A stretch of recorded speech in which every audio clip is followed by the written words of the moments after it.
우리가 다 같이 함께 펴놓고 있는 로마서를 처음부터 마지막까지 읽어 내려가면 그 내용이 매우 논리적으로 발전을 하고 있다는 것을 알 수 있습니다. 어려운 표현을 쓸 수도 있습니다만은 제가 깨달은 바대로 표현을 한다면 이렇습니다. 우선 제일 처음에는 하나님이 우리를 벌거벗깁니다. 그 다음 단계에 들어가면 하나님께서 우리에게 의의 옷을 입혀주십니다. 또 그 다음 단계에서는 우리를 성령의 사람으로 만드십니다. 그리고 마지막으로는 우리를 하나님의 제단 위에 올려놓는 거룩한 산 제물이 되게 하십니다. 이렇게 성경이 논리적으로 아주 발전을 하고 있어요. 우리가 지난 시간에 함께 생각하면서 깨달은 바대로 18절에서 모든 인간은 하나님의 진노 아래 놓여 있다고 하는 하나님의 선언을 보았습니다. 거룩하신 하나님에게서 진노를 산다는 것은 그 자체가 저주요 죽음이라는 것을 우리는 잘 압니다. 그러면 왜 하나님이 그렇게 진노하실까? 무엇이 그렇게 우리에게 잘못된 것이 많아서 진노하고 계실까? 좀 소상히 알 필요가 있습니다. 하나님은 알려주시지 아니하고 무조건 화만 내시는 분이 아닙니다. 알려주시지 않고 무조건 심판하시는 분이 아닙니다. 그래서 오늘 우리가 읽은 18절 이하부터 3장 20절까지 긴 내용을 통해서 왜 우리가 하나님의 진노 아래 놓여 있는가에 대한 구체적인 대답을 하나님이 하고 계십니다. 한마디로 말하면 인간이 얼마나 더럽고 악하기에 내가 이렇게 너희에게 진노하겠느냐 하는 것을 하나님께서 우리에게 또록또록하게 알아들을 수 있도록 조목조목 들어가면서 설명을 하고 계십니다. 쉬운 말로 표현하면 벌거벗기는 작업이죠. 병원에 가셔서 가끔 들어가기 싫은 방이 하나 있죠. 그게 엑스레이를 찍는 방입니다. 뭔가 이상한 병이 몸에 있을지 모른다는 기우에 의해서 그 방에 들어가는 것을 다 좋아하지 않습니다. 그런데 경우에 따라 다릅니다만은 어떤 때는 엑스레이를 촬영하는 기사로부터 이상한 소리를 듣습니다. 속옷까지 다 벗어요.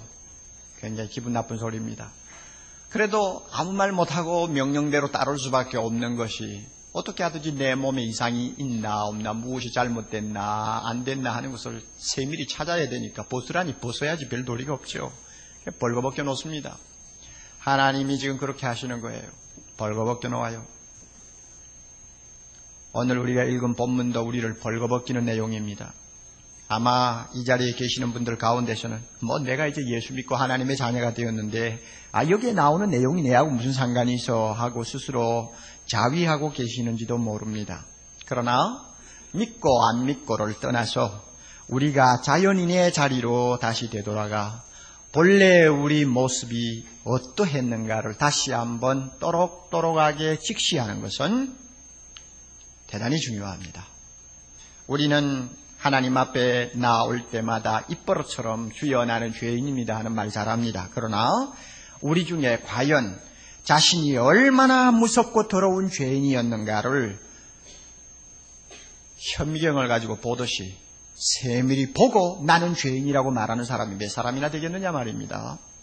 그렇기 때문에 이런 말씀을 통해서 자신에 대한 정직한 지식을 얻는다는 것은 우리가 그리스도 앞으로 더 가까이 나아가기 위해서도 대단히 필수적인 것이라는 것을 기억해 두셔야 합니다.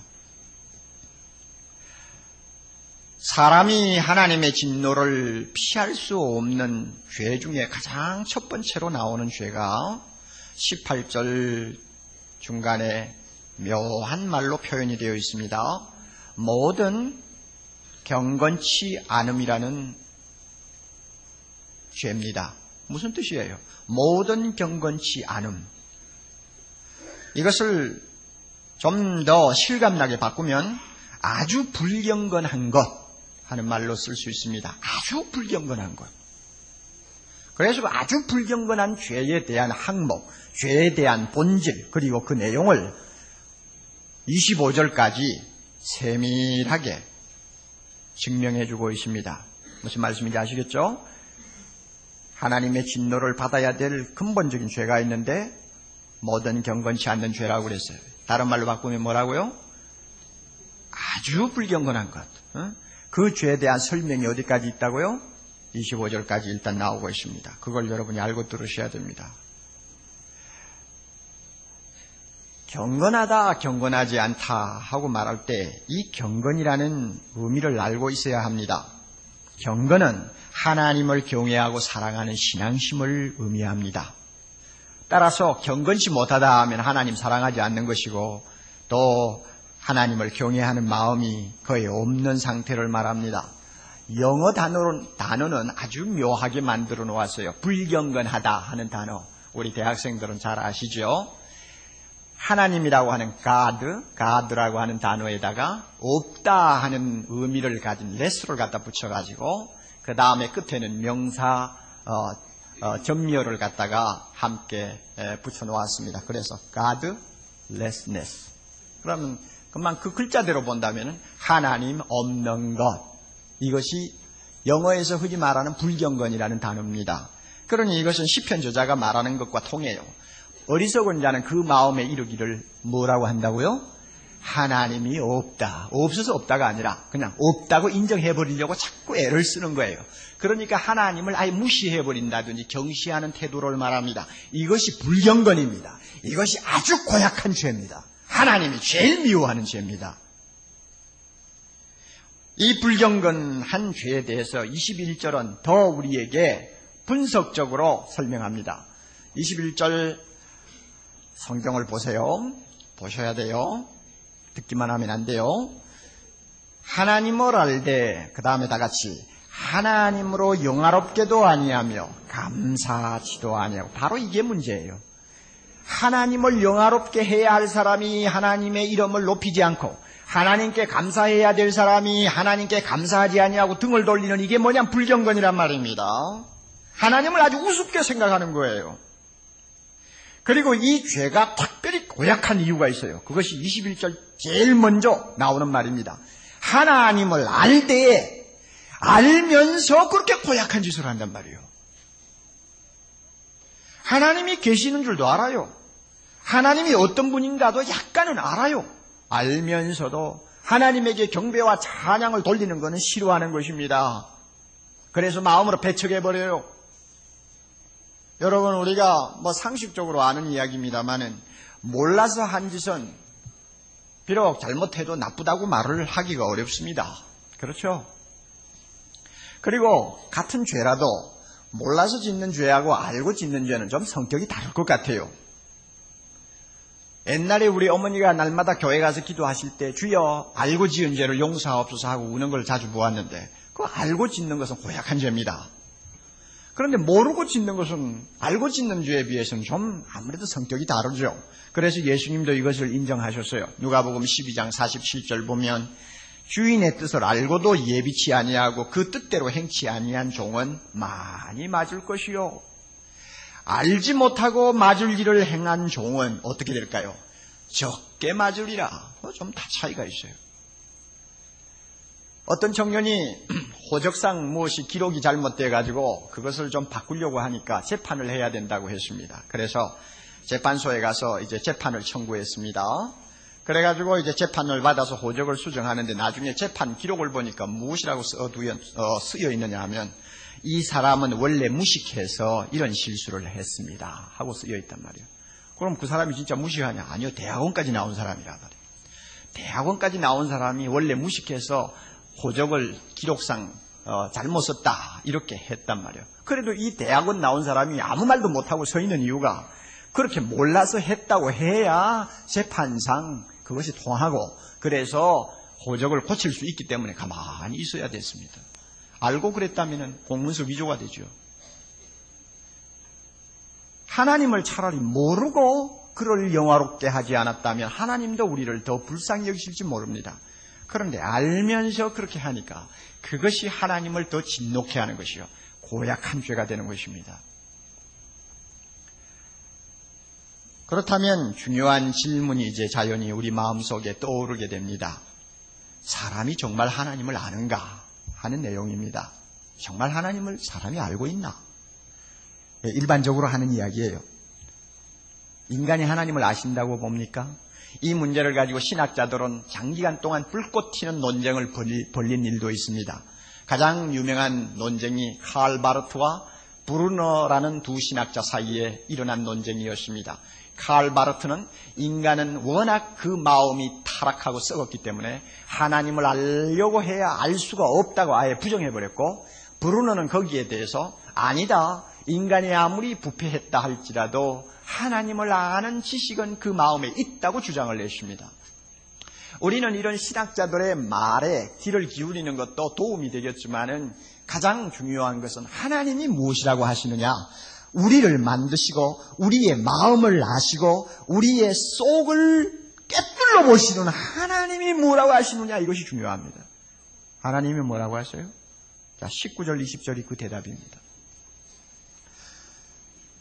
19절, 이는 하나님을 알만한 것이 저의 속에 보임이라. 하나님께서 이를 저희에게 보이셨느니라. 이것을 간단하게 요약하면 인간은 본능적으로 하나님을 아는 지식을 갖고 있다 하는 이야기입니다. 저희 속에 하나님을 알 만한 것이 들어있다는 이야기입니다. 하나님께서 인간의 마음에 하나님을 알 수 있는 지식을 심어주셨다는 말입니다.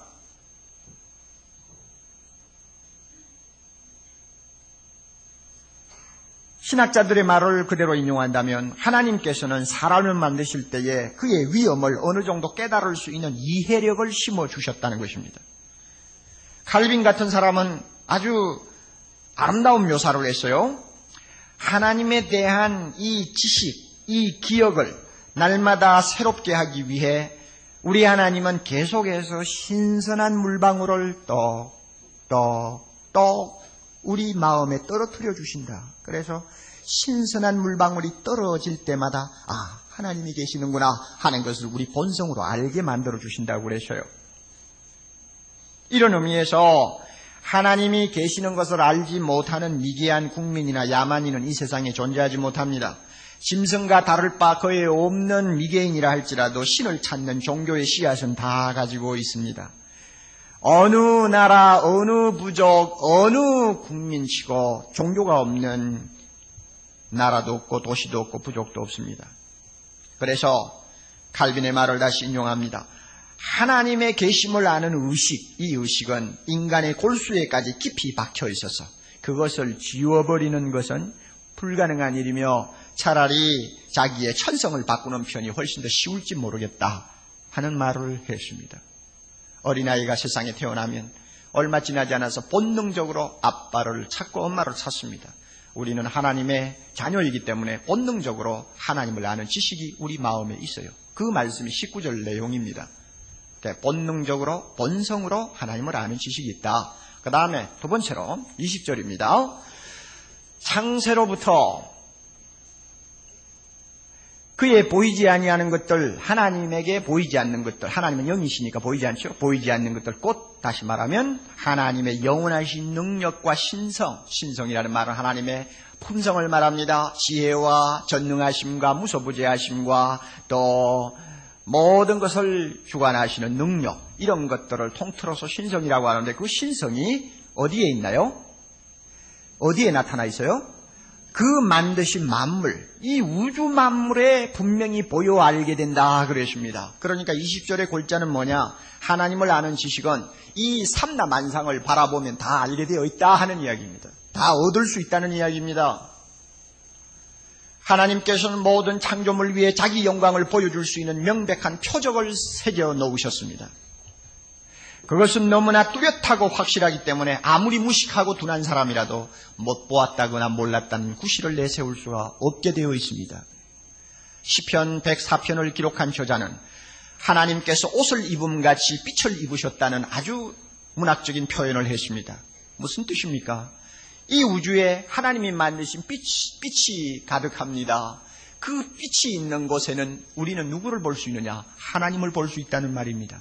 마치 하나님께서 이 우주에 가득한 빛으로 화려한 복장을 만들어 입으시고 자기의 영광스러운 훈장들을 가슴에 다시고 우리 앞에 서 계시는 것 같은 모습을 우리가 아무리 거부할래야 거부할 수 없다고 말입니다. 안 볼래야 안 볼 수 없다는 말입니다. 모른다고 고개를 돌릴래야 돌리는 곳마다 하나님이 계시는 걸 안 볼 수가 없다는 말입니다. 이 우주 삼라만상이 다 그렇다고 말입니다. 하나님이 계신다는 걸 보여주는 우리의 교과서요, 하나님의 신성을 보여주는 거울이요, 우리의 무지를 깨우쳐주는 선생이라 그 말입니다.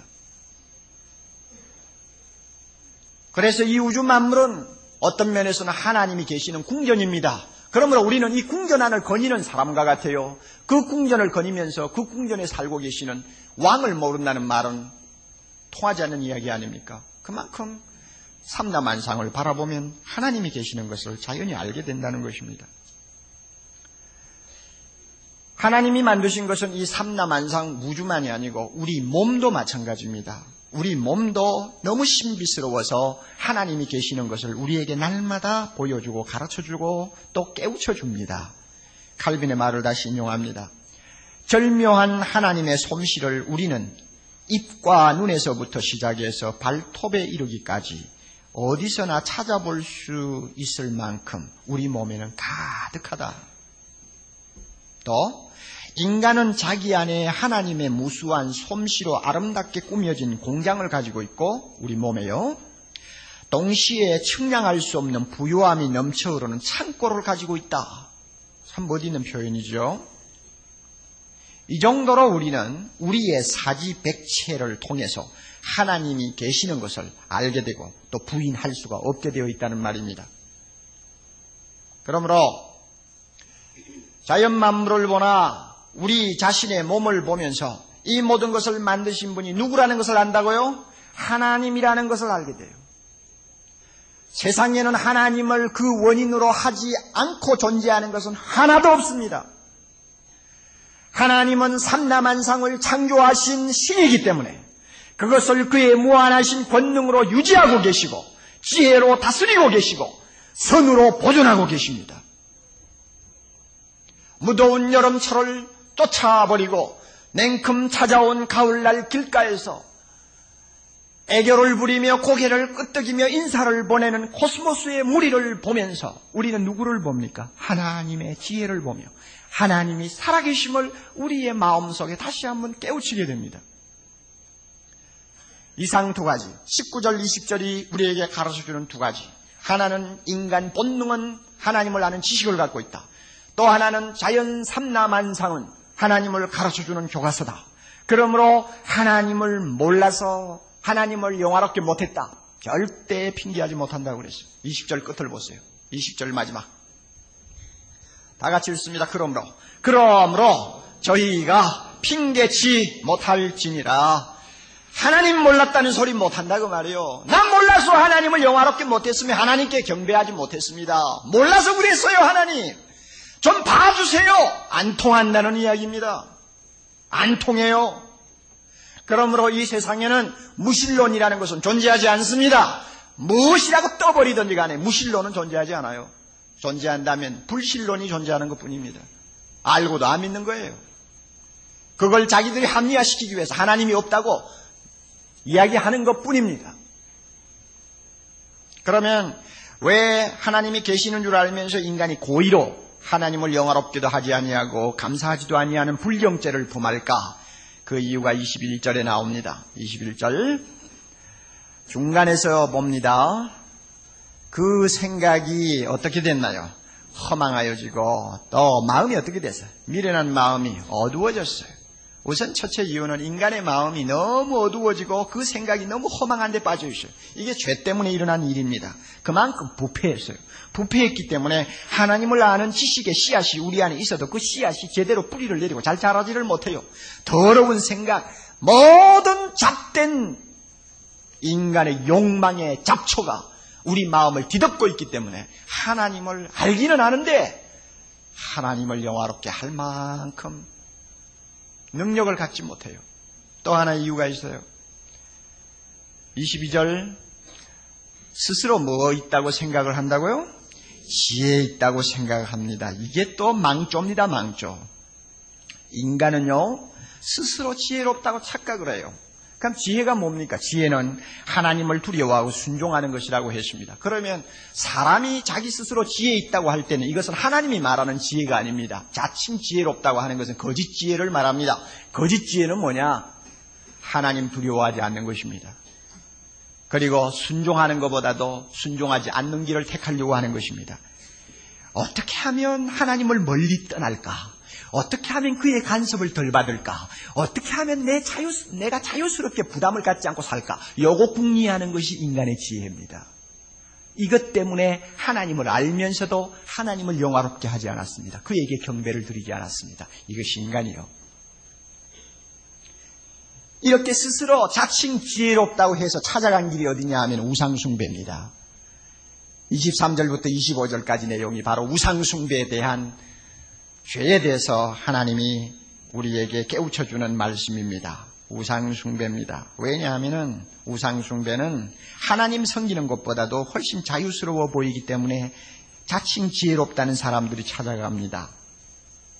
그 23절 보면 썩어지지 아니하는 하나님의 영광을 썩어질 사람과 금수와 버러지 형상의 우상으로 바꾸었느니라. 우상숭배에 빠졌다고 그랬죠. 그러면 이 우상숭배는 이 본문을 놓고 우리가 검토할 때 두 가지 특징을 갖고 있는 것, 본질의 특징을 갖고 있는 것을 알 수 있습니다. 우상은 두 가지 본질상 특징이 있어요. 첫째는 우상이 뭐냐? 우상이 뭐냐? 자기 마음에 편한 신을 만든 것입니다.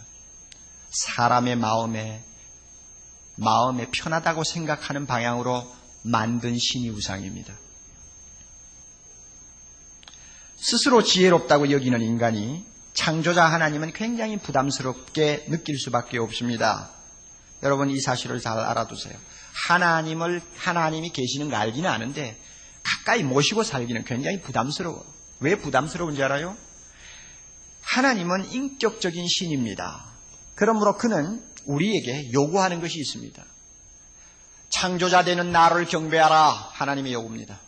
내가 원하는 거룩한 삶을 살아라. 하나님의 요구입니다. 만물이 내 손에서 너희에게 주어진 것이기 때문에 범사에 감사하라. 악은 모양이라도 버려라. 잘못했을 때는 회개하라. 말을 듣지 아니하면 징계하겠다. 하나님이 요구하는 것이 얼마나 많은지 몰라요.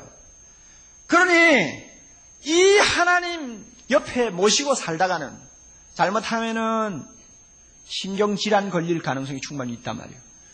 그러니까 어떻게 할까? 좀 멀리하자. 이 부담스러운 하나님 좀 안 보이는 곳으로 좀 도망 좀 칠 수 있는 길이 없을까? 그래서 찾아간 곳이 어디라고요? 우상숭배입니다. 여러분이 그걸 아셔야 돼요. 이 우상숭배 밑바닥에 깔려있는 인간의 본질을 알아야 돼요. 하나님은 인격적인 신인데 우상은 비인격적인 신이라고 할까요? 비인격적인 존재입니다. 그러므로 요구하는 게 없어요. 제가 종교마다 다 연구를 해본 일은 없습니다만 우리가 상식적으로 알잖아요. 한번 가보세요. 불생합에 가서 절하는 사람 회개하고 통곡하는 거 본 일 있습니까? 없습니까? 대답하세요. 주여 내가 이런 죄를 범했습니다 하고 회개하는 거 봤어요? 안 봤어요? 안 본 일이 없죠. 왜 그런가 하면 우상은 회개하라, 바로 살아라, 거룩하게 살아라, 잘못하면 징계하겠다 이런 말을 하지 못합니다. 우상은 인간이 요구하는 대로 따라가는 신입니다. 그러니까 우상을 좋아하죠.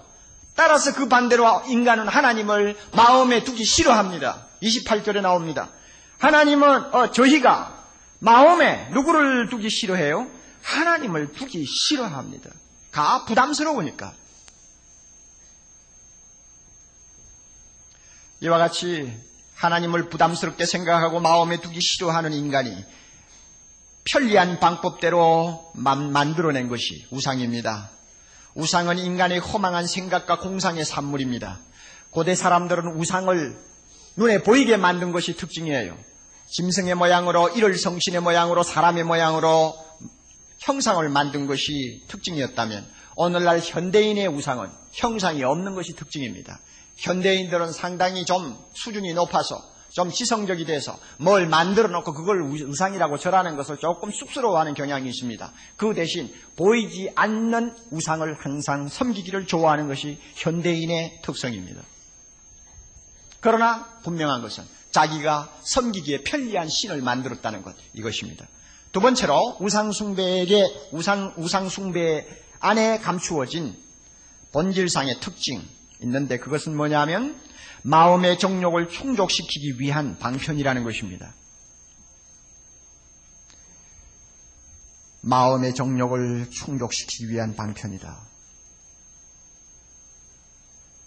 여러분 본문을 보세요. 그 말을 제가 왜 하는지 24절, 그러므로 하나님께서 저희를 어디에다가 마음의 정욕대로 더러움에 내버려 두셨다 그랬죠. 이 정욕이 우상숭배 안에 들어있어요. 정욕이라는 말은 쾌락을 추구하는 노력을 말합니다. 특히 금지된 쾌락에 대한 격렬한 욕망입니다. 이 말을 여러분이 잘 담아두세요. 금지된 쾌락에 대한 마음의 욕망. 하나님이 하지 말라 하는 것을 악착같이 하고 싶어하고 그것을 함으로써 은근히 즐기는 것을 이야기합니다. 이게 정욕이요. 하라는 것은 하지 않고 하지 말라는 것은 은근히 하고 싶어서 그것을 하는 데서 몰래 즐기는 것이 이 정욕이요. 몰래 먹는 떡이 어떻다고요? 더 맛있다고. 하나님이 하지 말라는 것을 할 때 더 쾌감이 있어요. 그래서 남자가 정상을 벗어나서 여자들과 관계를 하게 되고 자식들이 정상을 벗어나서 제멋대로 행동하게 되는 이유가 뭐냐 하면 금지된 쾌락을 추구하는 무서운 욕심이 그 마음속에 있기 때문에 그렇습니다. 우상숭배에는 하나님이 하지 말라고 하는 것을 하기를 좋아하는 이 정욕이 그 뿌리에 있어요. 그래서 우상 앞에 간 사람들은 항상 자기 마음의 어떤 욕구를 채우기 위해서 달라달라 하는 게 있습니다. 뭐 달라고 합니까? 복 달라 이거밖에 없어요. 이것을 위해서 우상이 필요한 거예요. 여러분, 그리고 중요한 것은 우상숭배에 대해서 하나님께서 지적하고 있는 23절부터 25절 내용, 제일 가운데 24절이 있는데 24절에서 무엇을 하나님이 말씀하고 있는가를 잘 보세요. 그러므로 하나님께서 저희를 마음의 정욕대로 더러움에 내어버려 두사 저희 몸을 서로 욕되게 하셨으니, 이것이 우상숭배하고 무슨 상관이 있습니까?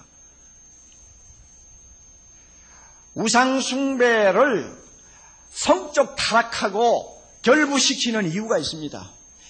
고대 우상숭배하는 종교를 보나 오늘날 현대 종교를 보나 이 우상숭배의 본질이 인간 자기의 어떤 욕망을 충족시키는 데다 그 목적을 두고 있기 때문에 우상숭배를 하면 할수록 결국 어떤 함정으로 빠지느냐, 자기의 쾌락을 추구하는 함정으로 빠지게 됩니다. 그래서 여기에 성적으로 타락하는 죄를 우상숭배하는 문제와 결부시켜 놓았다는 말입니다.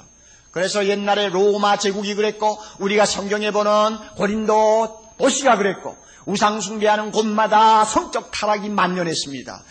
겉으로는 신을 섬긴다고 구실을 내세웠지만은 그 우상숭배를 하면서 그들은 자기의 욕망을 충족시키는 모든 구실을 만들어서 남녀가 무서운 죄를 범하는 그런 지경에까지 떨어진 것을 우리는 봅니다. 왜 그런가? 우상숭배 안에 자기의 욕망을 충족하는 본질이 들어있기 때문에 그렇습니다. 이 사실을 저는 좀 더 분명한 증거를 가지고 여러분에게 말씀드리고 싶습니다. 지금 미국을 중심으로 해서 무서운 속도로 번지고 있는 운동 하나가 있습니다. 이것을 종교라고 하지 않고 운동이라고 합니다. 그 이유는 그만큼 무서운 속도로 번지고 있기 때문에, 그리고 그만큼 강범위한 사람에게 영향을 끼치고 있기 때문에 이걸 종교라고 하지 않고 운동이라고 그럽니다. 그 운동 이름이 뭐냐면 New Age Movement라고 합니다. 우리말로 번역하면 새 세대 운동이라고 할지 모르겠습니다. 기독교를 배경으로 한 서구 문명이 점점 쇠퇴해가는 징후가 나타나면서, 다시 말하면 교회가 능력을 잃어버리면서 그 자리를 메꾸기 위해서 일어난 운동이라고 전문가들은 분석을 합니다. 이 운동은 20세기에 들어와서 동양으로부터 미국으로 이민을 가는 사람들이 많이 늘어나면서 동양 종교를 섬기던 사람이 미국으로 건너가서 거기서부터 발단이 되었다고 합니다. 그래서 힌두교를 위시해서 불교, 도교, 유교 등 모든 동양 종교를 묶어서 만든 새로운 혼합 종교의 성격을 띠는 것이 뉴 에이지 무브먼트입니다. 가장 큰 특징은 범신론이라는 것입니다. 범신론. 무엇입니까? 사람은 신이다. 신은 사람이다. 우주 만물은 다 신이다. 신은 우주 만물이다. 그래서 성경이 말씀하는 초월적인 하나님은 아예 부정해버리고 모든 사람이 신이요 모든 만물이 신이기 때문에 우주 속에는 신이 편재해 있고 그 수가 얼마나 되느냐 하면 3,300만이 넘는다고 주장합니다. 역사상 나타난 가장 지독한 우상숭배의 형태라고 말할 수 있습니다. 이들은 일월성신이나 짐승의 형상을 만들지는 않습니다. 그러나 분명히 우상이 있습니다. 그 우상이 누구냐? 신이라고 생각하는 자기 자신입니다. 인간을 신으로 보기 때문에 관심이 하나님에게 있는 것이 아니라 인간 자기에게로 집중되어 있습니다. 인간을 신이라고 생각할 때에 자연히 인간은 신처럼 무한한 잠재력을 가지고 있다는 망상을 하게 됩니다. 이 잠재력만 개발하면은 사람은 굉장히 행복해질 수가 있다고 하는 공상에 빠집니다. 그래서 이 뉴 에이지 무브먼트에서 자기를 신으로 착각하도록 만들기 위해서 만들어낸 여러 가지 방법이 있습니다. 그 중에 예를 든다면 최면술, 마인드 컨트롤, 마음을 통제하는 어떤 기술, 강령술, 예언, 점성술 이런 것들을 만들어내가지고 인간으로 하여금 자기가 신이 된 것처럼 착각하게 만들고 있습니다. 이 운동이 얼마나 무섭게 번지고 있는지 오늘날 지성인이라고 하는 많은 사람들이 여기에 지금 빠져 있어요. 이 뉴 에이지 무브먼트가 우리에게 가르쳐주는 교훈이 뭡니까? 우상 숭배의 밑바닥에는 자기를 하나님으로 섬기는 무서운 정욕이 깔려있다. 우상 숭배의 본질은 앞에 세워놓은 어떤 형상에 있는 것이 아니라 자기 자신을 하나님의 자리에 앉히려고 하는 인간의 교만이다. 이것을 단적으로 설명하고 있는 것입니다. 얼마나 무서운 죄입니까? 얼마나 하나님을 못 오가는 행위입니까? 그러므로 경건치 못한 죄입니다. 하나님의 진노를 끌어들일 수밖에 없는 죄가 된 것입니다. 하나님은 이와 같은 죄를 굉장히 미워하세요. 미워하시는 이유를 꼭 꼬집으라면 성경을 가지고 말씀드리죠. 23절 다시 보세요.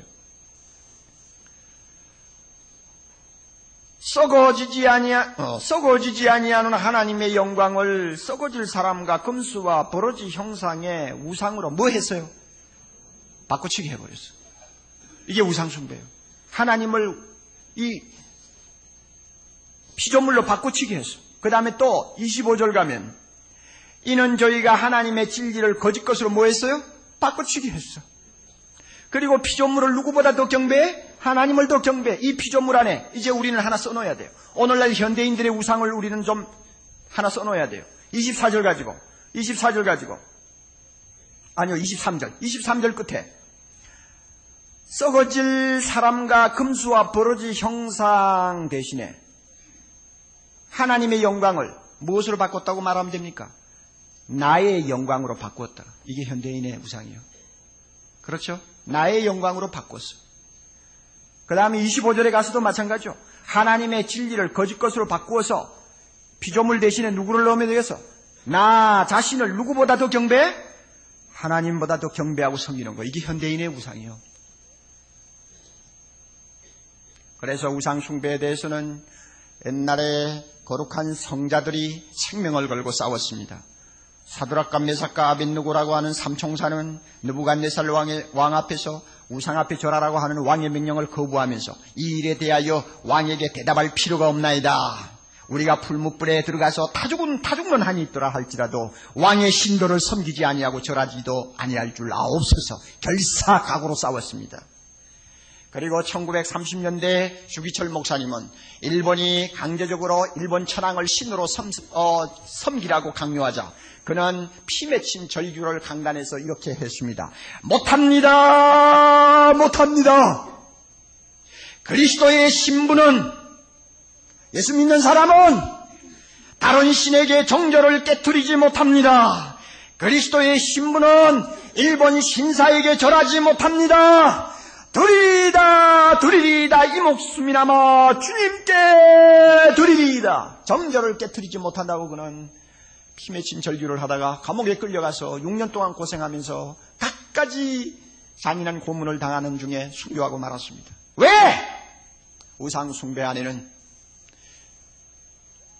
하나님을 부담스럽게 여기고 쉬운 길로 빠져들어가려고 하는 인간의 장깨가 그 안에 들어있고, 인간 밑바닥에 깔려있는 금지된 쾌락을 추구하는 무서운 정욕을 그 밑바탕에 깔고 있는 것이 우상 숭배요.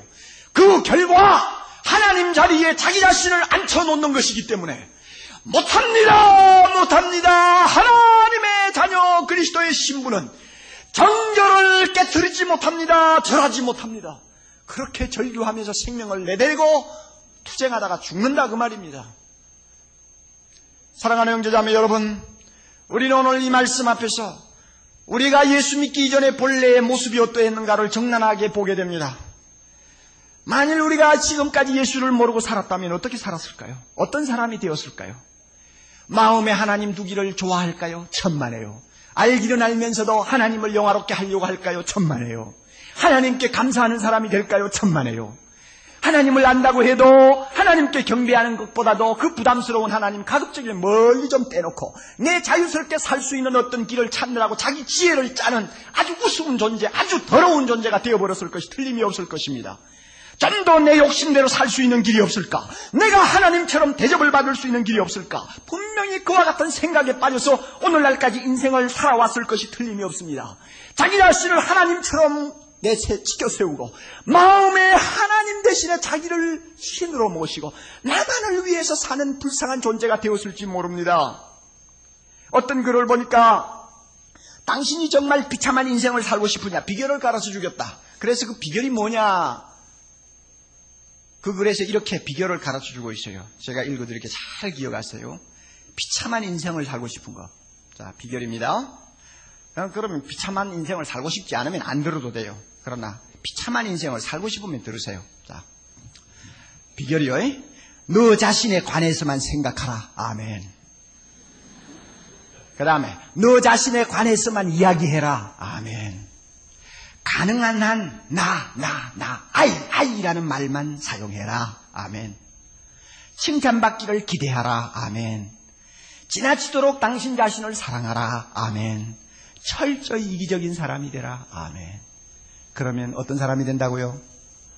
비참한 사람이 된다. 여러분, 우리가 예수 믿지 않았으면 이런 사람 안 될까요? 하나님 몰랐다면 이렇게 되지 않았을까요? 오늘날 우리 주변에는 이와 같은 더러운 우상 숭배에 빠져서 하나님을 영화롭게 하지 않냐고 경건치 못한 죄악을 범하는 사람들이 너무나 많습니다. 그들을 그리스도 앞으로 인도해야 합니다. 그들을 인도하기 위해서 우리는 대각성 전도 집회를 준비하고 있습니다. 그리고 오늘 이 자리에 나와서 하나님께 예배는 드리지만 아직도 여러분의 마음속에 나라고 하는 우상이 완전히 깨어지지 아니하고 남아있지 않는지. 입으로는 하나님을 섬기지만 실상 그 영광과 그 존귀는 전부 내가 받으려고 하는, 다시 말하면 나 중심의 신앙생활하고 있지 않는가? 여러분이 다시 한번 돌이켜보세요. 그렇다면 그 우상은 하루빨리, 1시간이 급합니다. 빨리 깨트려버려야지. 그것 그대로 두고 예수 믿으면 여러분 헛믿는 것이나 다름이 없습니다. 하나님은 그런 사람 좋아하지 않습니다. 여러분 마음속에 황금 만능주의가 우상이 되어 있습니까? 하루빨리 깨트려버려야 합니다. 그래서 사람의 눈, 사람의 손에 들리지 않는 예수 그리스도라는 돌이 와서 산산이 가루를 만들도록 우리는 우리 마음의 우상을 완전히 청소해야 합니다. 우리는 하나님 앞에 감사합시다. 대부분의 형제 자매들은 이미 예수 믿고 구원받아 우리의 마음은 거듭났습니다. 믿습니까? 그렇기 때문에 우리 마음속 깊은 곳에서부터 쉴 사이 없이 누구의 음성을 듣고 있습니까? 하나님의 음성을 듣습니다. 한순간도 빠짐없이 하나님의 음성을 듣습니다. 우리는 거듭난 눈을 가지고 있습니다. 거듭나는 눈을 가지고 삼라만성을 돌아보면서 누구를 알게 됩니까? 하나님을 알게 됩니다. 그분의 지혜, 그분의 참 전능하심, 그분의 그 자비하심을 조그마한 꽃 한 송이에서부터 시작하여 저 하늘에 반짝이는 별들까지 가르쳐주지 아니하는 것이 없는 것을 우리는 알게 됩니다. 몇 년 전에 우리지에 나온 기사 중에 하나입니다. 하못이라는 분이 왜 교회에 나오게 되었고 우리 교회에서 예수 믿게 되었는가를 이야기하는 내용이었습니다. 유치원에 다니는 그의 아이 때문에 정모 집사라는 분을 알게 되었는데 하루는 그 집사님과 함께 길을 가다가 갑자기 집사님이 하늘을 쳐다보면서 하나님이 만드신 하늘은 언제 보아도 가슴이 떨려요 하는 말을 했습니다. 그 말에 이 하못이가 충격을 받은 것입니다. 자기 눈에는 하늘이란 항상 청명할 때는 파랗고 흐릴 때는 잿빛인 그저 무미건조한 하늘에 불과한데 이 집사님은 분명히 하늘을 보아도 뭔가 다른 데가 있구나. 그것 때문에 그가 충격을 받고 예수를 믿었다는 기록을 제가 보았습니다. 얼마나 우리는 행복한 사람입니까? 하늘을 보아도 하나님을 알게 되고 땅을 보아도 하나님과 만나고.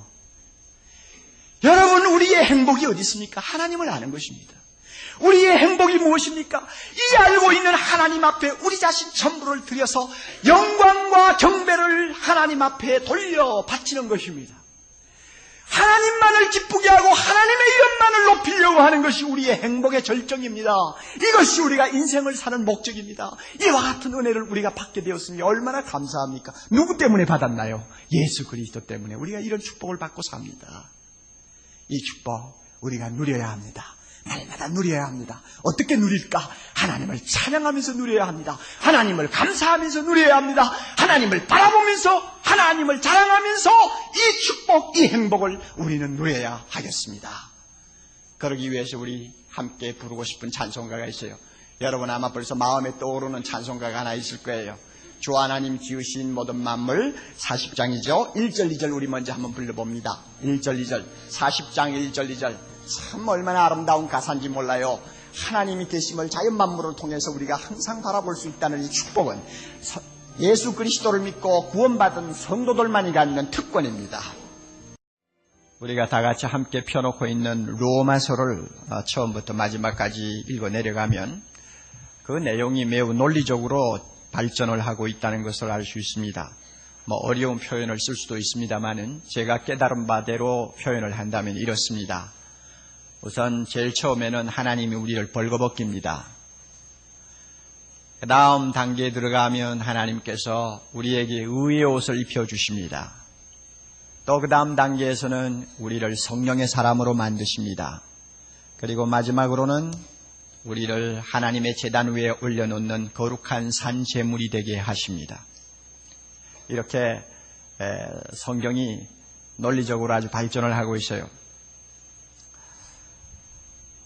우리가 지난 시간에 함께 생각하면서 깨달은 바대로 18절에서 모든 인간은 하나님의 진노 아래 놓여 있다고 하는 하나님의 선언을 보았습니다. 거룩하신 하나님에게서 진노를 산다는 것은 그 자체가 저주요 죽음이라는 것을 우리는 잘 압니다. 그러면 왜 하나님이 그렇게 진노하실까? 무엇이 그렇게 우리에게 잘못된 것이 많아서 진노하고 계실까? 좀 소상히 알 필요가 있습니다. 하나님은 알려주시지 아니하고 무조건 화만 내시는 분이 아닙니다. 알려주시지 않고 무조건 심판하시는 분이 아닙니다. 그래서 오늘 우리가 읽은 18절 이하부터 3장 20절까지 긴 내용을 통해서 왜 우리가 하나님의 진노 아래 놓여 있는가에 대한 구체적인 대답을 하나님이 하고 계십니다. 한마디로 말하면 인간이 얼마나 더럽고 악하기에 내가 이렇게 너희에게 진노하겠느냐 하는 것을 하나님께서 우리에게 또록또록하게 알아들을 수 있도록 조목조목 들어가면서 설명을 하고 계십니다. 쉬운 말로 표현하면 벌거벗기는 작업이죠. 병원에 가셔서 가끔 들어가기 싫은 방이 하나 있죠. 그게 엑스레이를 찍는 방입니다. 그 뭔가 이상한 병이 몸에 있을지 모른다는 기우에 의해서 그 방에 들어가는 것을 다 좋아하지 않습니다. 그런데 경우에 따라 다릅니다만은 어떤 때는 엑스레이를 촬영하는 기사로부터 이상한 소리를 듣습니다. 속옷까지 다 벗어요. 굉장히 기분 나쁜 소리입니다. 그래도 아무 말 못하고 명령대로 따를 수밖에 없는 것이 어떻게 하든지 내 몸에 이상이 있나 없나 무엇이 잘못됐나 안 됐나 하는 것을 세밀히 찾아야 되니까 벗으라니 벗어야지 별 도리가 없죠. 벌거벗겨 놓습니다. 하나님이 지금 그렇게 하시는 거예요. 벌거벗겨 놓아요. 오늘 우리가 읽은 본문도 우리를 벌거벗기는 내용입니다. 아마 이 자리에 계시는 분들 가운데서는 내가 이제 예수 믿고 하나님의 자녀가 되었는데 여기에 나오는 내용이 내하고 무슨 상관이 있어 하고 스스로 자위하고 계시는지도 모릅니다. 그러나 믿고 안 믿고를 떠나서 우리가 자연인의 자리로 다시 되돌아가 본래 우리 모습이 어떠했는가를 다시 한번 또록또록하게 직시하는 것은 대단히 중요합니다. 우리는 하나님 앞에 나올 때마다 입버릇처럼 주여 나는 죄인입니다 하는 말 잘합니다. 그러나 우리 중에 과연 자신이 얼마나 무섭고 더러운 죄인이었는가를 현미경을 가지고 보듯이 세밀히 보고 나는 죄인이라고 말하는 사람이 몇 사람이나 되겠느냐 말입니다. 그렇기 때문에 이런 말씀을 통해서 자신에 대한 정직한 지식을 얻는다는 것은 우리가 그리스도 앞으로 더 가까이 나아가기 위해서도 대단히 필수적인 것이라는 것을 기억해 두셔야 합니다. 사람이 하나님의 진노를 피할 수 없는 죄 중에 가장 첫 번째로 나오는 죄가 18절 중간에 묘한 말로 표현이 되어 있습니다. 모든 경건치 않음이라는 죄입니다. 무슨 뜻이에요? 모든 경건치 않음. 이것을 좀 더 실감나게 바꾸면 아주 불경건한 것 하는 말로 쓸 수 있습니다. 아주 불경건한 것. 그래서 아주 불경건한 죄에 대한 항목, 죄에 대한 본질, 그리고 그 내용을 25절까지 세밀하게 증명해주고 있습니다. 무슨 말씀인지 아시겠죠? 하나님의 진노를 받아야 될 근본적인 죄가 있는데 모든 경건치 않는 죄라고 그랬어요. 다른 말로 바꾸면 뭐라고요? 아주 불경건한 것. 그 죄에 대한 설명이 어디까지 있다고요? 25절까지 일단 나오고 있습니다. 그걸 여러분이 알고 들으셔야 됩니다. 경건하다, 경건하지 않다 하고 말할 때 이 경건이라는 의미를 알고 있어야 합니다. 경건은 하나님을 경외하고 사랑하는 신앙심을 의미합니다. 따라서 경건치 못하다 하면 하나님 사랑하지 않는 것이고 또 하나님을 경외하는 마음이 거의 없는 상태를 말합니다. 영어 단어는 아주 묘하게 만들어 놓았어요. 불경건하다 하는 단어. 우리 대학생들은 잘 아시죠? 하나님이라고 하는 God라고 하는 단어에다가 없다 하는 의미를 가진 less를 갖다 붙여가지고 그 다음에 끝에는 명사 전미어를 갖다가 함께 붙여놓았습니다. 그래서 Godlessness. 그러면 그만 그 글자대로 본다면 하나님 없는 것. 이것이 영어에서 흔히 말하는 불경건이라는 단어입니다. 그러니 이것은 시편 저자가 말하는 것과 통해요. 어리석은 자는 그 마음에 이르기를 뭐라고 한다고요? 하나님이 없다. 없어서 없다가 아니라 그냥 없다고 인정해버리려고 자꾸 애를 쓰는 거예요. 그러니까 하나님을 아예 무시해버린다든지 경시하는 태도를 말합니다. 이것이 불경건입니다. 이것이 아주 고약한 죄입니다. 하나님이 제일 미워하는 죄입니다. 이 불경건한 죄에 대해서 21절은 더 우리에게 분석적으로 설명합니다. 21절 성경을 보세요. 보셔야 돼요. 듣기만 하면 안 돼요. 하나님을 알되 그 다음에 다 같이 하나님으로 영화롭게도 아니하며 감사하지도 아니하고 바로 이게 문제예요. 하나님을 영화롭게 해야 할 사람이 하나님의 이름을 높이지 않고 하나님께 감사해야 될 사람이 하나님께 감사하지 아니하고 등을 돌리는 이게 뭐냐 불경건이란 말입니다. 하나님을 아주 우습게 생각하는 거예요. 그리고 이 죄가 특별히 고약한 이유가 있어요. 그것이 21절 제일 먼저 나오는 말입니다.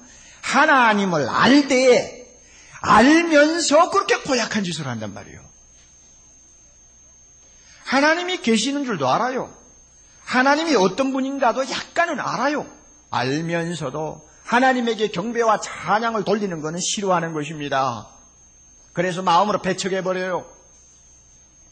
여러분, 우리가 상식적으로 아는 이야기입니다만은 몰라서 한 짓은 비록 잘못해도 나쁘다고 말을 하기가 어렵습니다. 그렇죠? 그리고 같은 죄라도 몰라서 짓는 죄하고 알고 짓는 죄는 좀 성격이 다를 것 같아요.